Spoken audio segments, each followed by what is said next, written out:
कहानी की शुरुआत में मैं और मेरी पत्नी जूलिया अपनी कार से घर लौट रहे थे। रास्ते में जूलिया बच्चों की बात छेड़ देती है क्योंकि मैंने अब तक इस बारे में सोचा नहीं था और उसे आगे की जिंदगी की प्लानिंग के लिए जवाब चाहिए था। इसी बात पर हमारे बीच बहस होने लगती है और हमारा ध्यान सड़क से हट जाता है। तभी सामने से अचानक एक गाड़ी आ जाती है और उसे बचाने के लिए जूलिया तेजी से कार मोड़ देती है। बदकिस्मती से हमारी कार सड़क के बीचों बीच आ जाती है और उसी पल एक ट्रक जोरदार टक्कर मार देता है जिससे हमारी कार पलटते हुए दूर जा गिरती है। 1 साल बाद मैं अपनी बिल्ली के साथ अकेला रह रहा होता हूँ। टीवी पर खबरें चल रही होती हैं कि दुनिया में एक अजीब सा वायरस फैल रहा है और देश सीमाएं बंद करने के बारे में सोच रहा है। हालात लगातार खराब होते जा रहे होते हैं और लोग बचने की कोशिश में हिंसक हो रहे होते हैं। मैं अपने दुख में इतना डूबा होता हूँ कि इन खबरों पर ठीक से ध्यान ही नहीं देता और आखिरकार टीवी को म्यूट कर देता हूँ। इसी वजह से मैं वह फुटेज नहीं देख पाता जिसमें अस्पताल के अंदर एक मरीज धीरे धीरे ज़ोंबी में बदल रहा होता है। इसके बाद मैं अपनी कार लेकर शहर की तरफ निकलता हूँ और रास्ते में एक एम्बुलेंस को तेजी से जाते देखता हूँ। मैं बंदरगाह पहुँचता हूँ जहाँ 2 महिलाएं मुझसे मेरी नाव खरीदना चाहती हैं, जिसे मैंने जूलिया की मौत के बाद कभी इस्तेमाल नहीं किया था। जब मैं नाव के कागज ढूंढता हूँ तो मुझे जूलिया का ब्रेसलेट मिल जाता है और उसी पल मेरा दिमाग जूलिया की पुरानी यादों से भर जाता है। घर लौटते वक्त मेरी बहन का फोन आता है लेकिन मैं उसे नजरअंदाज कर देता हूँ। रास्ते में मैं राशन लेने के लिए सुपरमार्केट रुकता हूँ और देखता हूँ कि लोग जरूरत से कहीं ज्यादा खाना खरीद रहे हैं जिससे शेल्फ लगभग खाली हो चुके हैं। ये सब देखकर मुझे पहली बार डर सा महसूस होता है। घर पहुंचकर मैं जूलिया का ब्रेसलेट अपनी बिल्ली के गले में बांध देता हूँ और टीवी चलाता हूँ जहाँ खबर आती है कि वायरस अब स्पेन तक पहुँच चुका है। शाम को मैं अपनी बहन बेलन से वीडियो कॉल पर बात करता हूँ और वह बताती है कि उसके पति सरकार के लिए काम करते हैं, इसलिए उनके परिवार को कैनरी आइलैंड्स भेजा जा रहा है। वह मुझसे भी साथ चलने को कहती है लेकिन मैं मना कर देता हूँ। अगले दिन जब मैं देखता हूँ कि मेरे सारे पड़ोसी शहर छोड़कर जा रहे हैं तो मैं भी जाने का फैसला करता हूँ और अपनी बिल्ली को साथ ले लेता हूँ। रास्ते में रेडियो पर खबर सुनाई देती है कि वायरस का एक नया रूप यूरोप में फैल रहा है जो इंसान को कुछ ही मिनटों में संक्रमित कर देता है और यह घाव या काटने से फैलता है। और तभी मुझे समझ आने लगता है कि यह सिर्फ बीमारी नहीं बल्कि एक खतरनाक ज़ोंबी तबाही है। एयरपोर्ट पहुंचकर मैंने बेलन को मैसेज किया कि मैं आ रहा हूँ, लेकिन जैसे ही लोग प्लेन में चढ़ने लगे अचानक बिना किसी साफ वजह के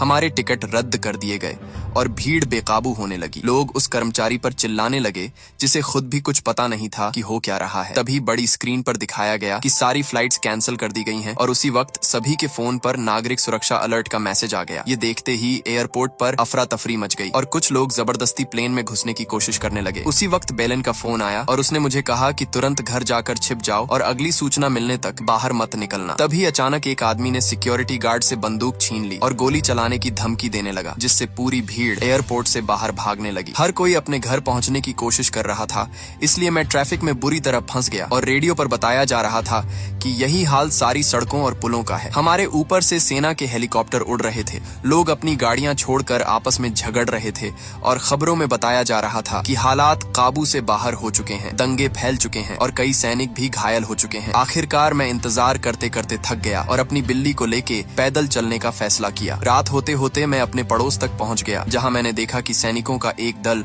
एक इमारत को घेरे खड़ा है और एक घर पर खास सुरंग लगाई गई है। उस घर के अंदर से अजीब अजीब आवाजें आ रही थीं और तभी मैं यह देखकर सन्न रह गया कि 2 सैनिक उसी सुरंग के रास्ते एक ज़ोंबी को बाहर निकाल रहे हैं, जबकि बाहर उसकी पत्नी अपने बीमार पति के लिए रो रही थी। इसके बाद मैं घर लौटा और थक कर सो गया। उस रात मुझे बार बार एक्सीडेंट और जूलिया की मौत के डरावने सपने आते रहे। अगली सुबह बेलन ने मुझे वीडियो कॉल किया और बताया कि सरकार लोगों को सुरक्षित जगहों पर ले जाने के लिए सेफ जोन बना रही है, लेकिन सेना के अंदर बहस चल रही थी क्योंकि जितने ज्यादा लोगों को सेफ जोन में लाया जाएगा उतना ही वायरस फैलने का खतरा बढ़ जाएगा और दूसरे देशों में भी यही समस्या सामने आई थी। बेलन ने मुझे साफ कहा कि चाहे कुछ भी हो जाए घर से बाहर मत निकलना। कुछ ही समय में सभी बड़े शहरों को क्वारंटाइन घोषित कर दिया गया और किसी को भी शहर के अंदर जाने की इजाजत नहीं दी गई, जिससे सड़कों पर हालात और बिगड़ गए। वायरस अब पूरी तरह काबू से बाहर हो चुका था और लोग अपने ही पड़ोस में ज़ोंबीज को इंसानों को खाते हुए देख रहे थे और उसी डरावनी सच्चाई को सोशल मीडिया पर रिकॉर्ड कर रहे थे। कुछ लोग वीडियो बनाकर यह सिखा रहे थे कि खुद को कैसे बचाया जाए और कवच कैसे तैयार किया जाए। उसी दोपहर सरकार ने आपातकाल की घोषणा कर दी और नए नियम लागू हो गए, जिनके मुताबिक दोपहर 2 बजे के बाद सभी कामकाज बंद कर दिए गए और जरूरत पड़ने पर आम लोगों को भी सेना में शामिल किया जाने लगा। अगली बार जब मैं सुपरमार्केट गया तो वहां लगभग कोई खाना बचा ही नहीं था। लोग एक दूसरे के हाथों से सामान छीन रहे थे और हालात पूरी तरह बेकाबू हो चुके थे। जो भी मुझे मिल पाया मैंने जल्दी जल्दी उठा लिया और बाहर निकलते वक्त आसमान में लद्दाखू विमानों को उड़ते हुए देखा, जिससे मेरा डर और ज्यादा बढ़ गया। इसके बाद मैं और सामान लेने के लिए एक गैस स्टेशन पर रुका। तभी एक घायल पुलिस वाला वहां पहुंचा और मुझसे टकराने के बाद खुद को स्टोर के अंदर बंद कर लिया। उसने दरवाजे अपनी हथकड़ी से लॉक कर दिए और कुछ ही देर में आसपास और लोग जमा हो गए जो जान बचाकर भाग रहे थे और मदद के लिए चिल्ला रहे थे। अचानक हालात और बिगड़ गए जब एक जोम्बी दूसरे पुलिस अफसर पर कूद पड़ा और उसका चेहरा नोचने लगा। यह देखकर मैं सन्न रह गया और खुद को बचाने के लिए एक पोछा उठाकर तैयार हो गया। जैसे ही वह जोम्बी मुझे काटने ही वाला था, तभी नीचे गिरे हुए पुलिस अफसर ने आखिरी ताकत जुटाकर उसे गोली मार दी। जोम्बी मरते ही उसका खून उछलकर मेरे चेहरे पर आ गिरा और मैं डर से कांप उठा। स्टोर के अंदर बंद पहला पुलिस वाला अब कांच पर जोर जोर से मार रहा था, क्योंकि वह भी जोम्बी बन चुका था। मैं उस घायल अफसर के पास जाना चाहता था, लेकिन उसने मुझे दूर रखने के लिए फर्श पर गोली चला दी। मैं समझ गया कि यहाँ रुकना मौत को गले लगाने जैसा है, इसलिए अपना सामान उठाकर वहां से निकल गया। पीछे से मैंने गोली चलने की आवाज सुनी और मुझे समझ आ गया कि उस पुलिस अफसर ने खुद को गोली मार ली ताकि जोम्बी न बन सके। घर जाकर मैंने देखा कि राष्ट्रपति आखिरकार टीवी पर आए और लॉकडाउन को और सख्त करने की घोषणा की। उन्होंने साफ कहा कि जो लोग सेना और उनकी निकासी योजनाओं में सहयोग नहीं करेंगे उन्हें अपराधी माना जाएगा। इंटरनेट पर वीडियो देखकर मैंने अपने औजारों की मदद से घर की बाहरी दीवारों को मजबूत किया और एक सुरक्षा कैमरा भी लगा लिया। शाम होते ही सेना मेरे पड़ोस को खाली कराने आ गई, लेकिन उसी वक्त बेलेन का मैसेज आया कि घर पर ही रहना, मैं तुम्हें बचा लूंगी। इसलिए मैंने सारी लाइटें बंद कर दी और अपनी बिल्ली के साथ छिप गया। बाहर से सैनिक मेरे दरवाजे पर जोर जोर से पीट रहे थे, लेकिन शुक्र था कि उन्होंने दरवाजा नहीं तोड़ा और न ही मुझे खिड़की से देख पाए, इसलिए थोड़ी देर बाद वे चले गए। मैं 2 हफ्तों तक अपने घर में बंद रहा और मेरा खाना धीरे धीरे खत्म होने लगा। मोबाइल का इंटरनेट भी बंद हो चुका था, इसलिए मैं अपनी बहन को कॉल नहीं कर पा रहा था। बहुत सोचने के बाद मैंने आत्मरक्षा के लिए कुछ औजार उठाए, अपने शरीर पर कपड़ों की कई परतें पहनी और आखिरकार अपना घर छोड़ने का फैसला किया। खाने की तलाश में मैंने कई घरों के ताले तोड़े, लेकिन बदकिस्मती से कहीं कुछ नहीं मिला। घंटों भटकने के बाद मैं एक ऐसे घर में पहुंचा जहां मुझे गैब्रिएला नाम की एक बूढ़ी औरत मिली। वह व्हील चेयर पर थी और घर से निकल नहीं पाई थी। उसके पास भी खाने के लिए कुछ नहीं था, लेकिन उसने मुझे बताया कि किन घरों में सामान मिल सकता है, क्योंकि लॉकडाउन से पहले उसने कुछ पड़ोसियों को जरूरत से ज्यादा सामान खरीदते हुए देखा था। मैं उसकी बनाई हुई लिस्ट के हर घर में गया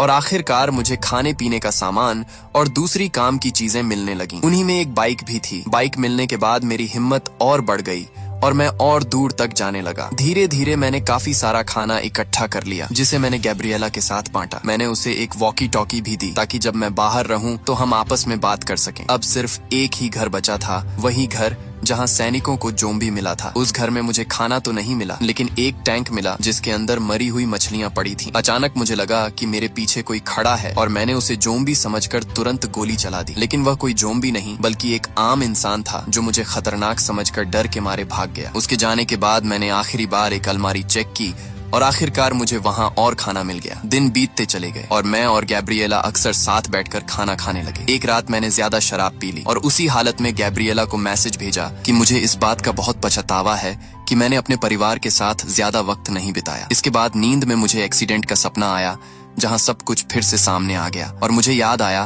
कि कैसे हमें हेलीकॉप्टर से अस्पताल ले जाया गया था। अचानक वॉकी टॉकी पर गैब्रिएला की आवाज सुनकर मेरी नींद खुल गई। वह मुझसे रेडियो चालू करने को कह रही थी। जैसे ही मैंने रेडियो ऑन किया, एक आवाज सुनाई दी जो कह रही थी कि बचे हुए लोगों को कैनरी भेजा जा रहा है और उन्होंने एक जगह का नाम बताया जहाँ पहुंचकर इस बचाव दल को मिला जा सकता है। गैब्रिएला को इस पर भरोसा नहीं था, लेकिन मैंने उसे समझाया कि हमारा खाना खत्म होने वाला है। वह समूह अरौसा मुहाने पर था और मैंने कहा कि हम मेरी नाव से वहां पहुंच सकते हैं। गैब्रिएला ने मना कर दिया और कहा कि वह नहीं जा सकती क्योंकि वह मेरे लिए बोझ बन जाएगी, लेकिन मैंने उसकी बात नहीं मानी और उससे वादा किया कि मैं उसकी पूरी देखभाल करूंगा। अगली सुबह जब मैंने गैब्रिएला को कॉल किया और कोई जवाब नहीं मिला तो मुझे बेचैनी होने लगी। मैं भागकर उसके घर पहुंचा और वहां का नजारा देखकर मेरे पैरों तले जमीन खिसक गई। गैब्रिएला ने खुदकुशी कर ली थी। उसने एक नोट छोड़ा था जिसमें उसने पिछले कुछ दिनों के लिए मुझे धन्यवाद कहा था और लिखा था कि अब मुझे अपनी जान बचानी चाहिए। भारी मन और टूटे दिल के साथ मैं वहां से वापस लौटने लगा। रास्ते में अचानक एक ज़ॉम्बी ने मुझ पर हमला कर दिया, जिससे मेरा हथियार हाथ से गिर गया। कुछ देर तक हम दोनों के बीच संघर्ष चलता रहा और मैंने उसे लात मारकर दूर किया और एक कार के ऊपर चढ़ने की कोशिश की, लेकिन ज़ॉम्बी ने मेरा पैर पकड़ लिया और मुझे नीचे खींचकर गिरा दिया। इसी हाथापाई में उसने मेरे हाथ को काट लिया, लेकिन मैंने बहुत सारे कपड़े पहने हुए थे, जिससे उसके दांत मेरी त्वचा तक नहीं पहुंच पाए। मैंने कार के दरवाजे से ज़ॉम्बी पर वार करना शुरू कर दिया, जिससे उसका सिर टूटे हुए कांच में फंस गया। इसके बाद मैं तेजी से अपना हथियार उठाने के लिए भागा और जैसे ही ज़ॉम्बी फिर से काटने आया तो मैंने उसको तीर मारकर मार दिया। जब सब शांत हो गया तो मैंने उसके पर्स से उसकी पहचान वाली आईडी निकाली और उसकी छाती पर रख दी, ताकि अगर कभी अधिकारी उसे ढूंढे तो उसकी पहचान हो सके। घर पहुंचकर मैंने अपने हथियार को साफ करने के लिए पानी उबाला और बेलेन को एक और मैसेज भेजा कि मैं अब और इंतजार नहीं कर सकता, लेकिन अब भी कोई नेटवर्क नहीं था। इसके बाद मैं अपनी बिल्ली को लेकर बाइक पर निकला